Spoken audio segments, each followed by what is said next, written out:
Lando Norris and Max Verstappen engaged in some pretty fierce battles in Austin that saw things escalating at lap 52, where the Dutchman and the Brit went off the track after some controversial defending from Verstappen. While he was within the rules and had the right to corner thanks to being ahead at the apex, McLaren now has new data that they're going to submit to the FIA in order to rule the penalty out and bring Norris his third position back, which would mean a 1-point swing in his advantage from the entire weekend.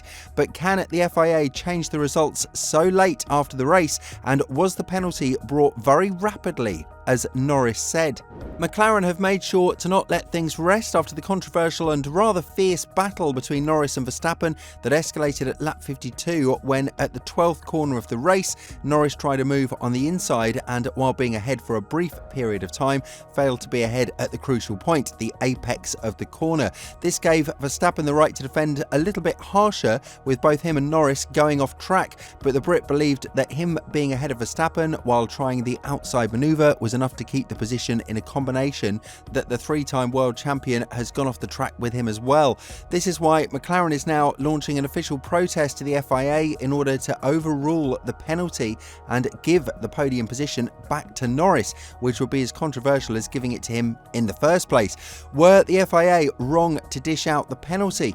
Probably no, because it was for an overtaking manoeuvre that happened outside of the track, plus Norris was already on the brink of receiving a 5-second penalty for breaching track limits, so we're not quite sure how smart it is for them to appeal the decision of the FIA. However, what would have been the right thing to do is just let Verstappen ahead, as the Dutchman would have received a warning for his harsh racing, meaning that Norris would have had 3 to 4 laps more to pass him, while Verstappen would have had to be extra cautious as he had older tyres. But nevertheless, McLaren has been investigating a lot in the past couple of days, and what many are assuming is that they've found telemetry data from Verstappen's car which would probably show that the Dutchman has hit the brakes extremely late just in order to be ahead of Norris at the apex, a manoeuvre that would be considered borderline suicide for both of their races.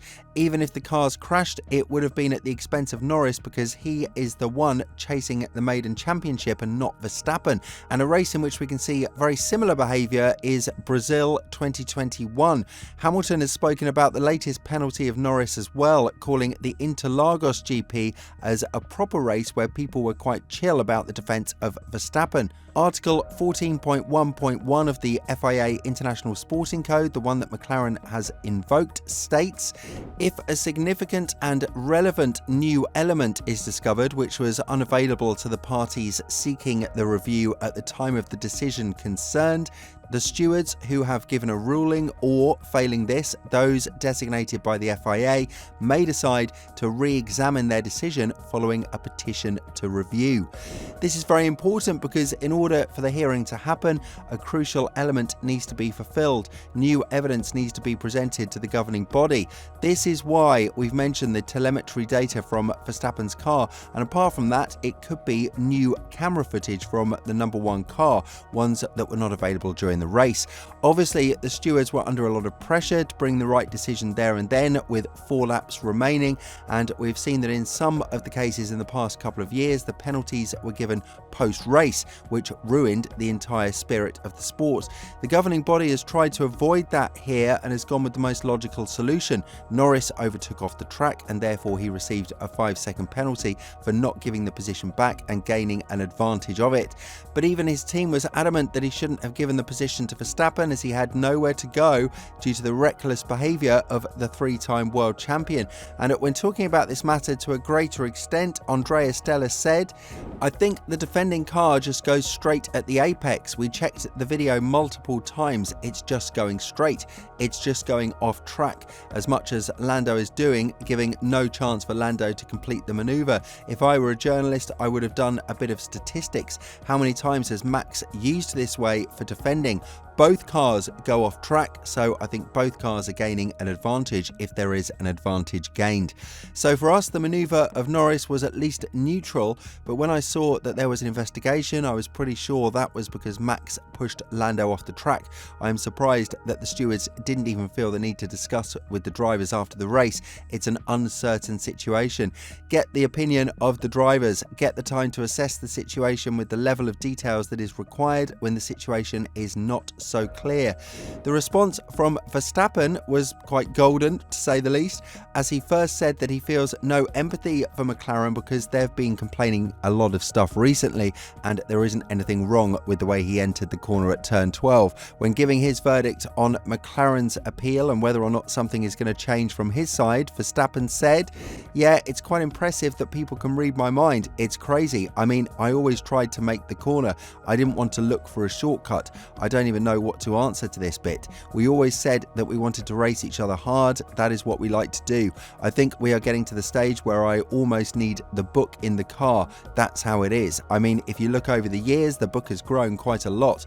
I always think about the regulations when going in a wheel-to-wheel combat, and when you have the situation like we have with the racing guidelines now, they try and specify so many things."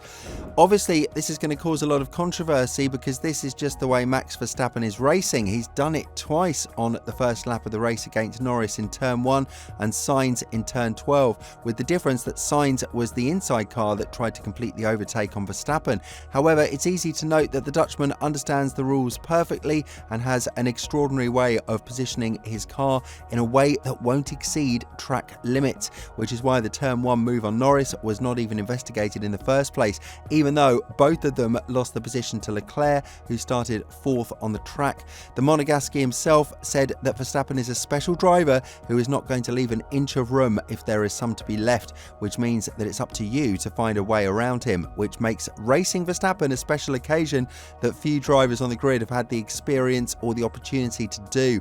But again, this is not a situation that hasn't happened in the past. We can recall the 2021 Interlagos GP where Hamilton was pushed off the track by Verstappen and people weren't as harsh as they are right now.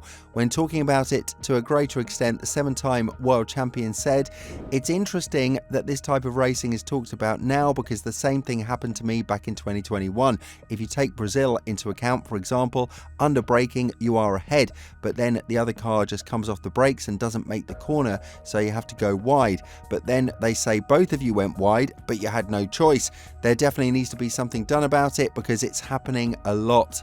With all this in mind, do you think that the FIA will intervene after the latest appeal of McLaren? And if so, do you think that it would bring even more controversy? Because bottom line, the governing body acted under the regulation book and cannot penalise someone for extracting the absolute maximum of what's allowed.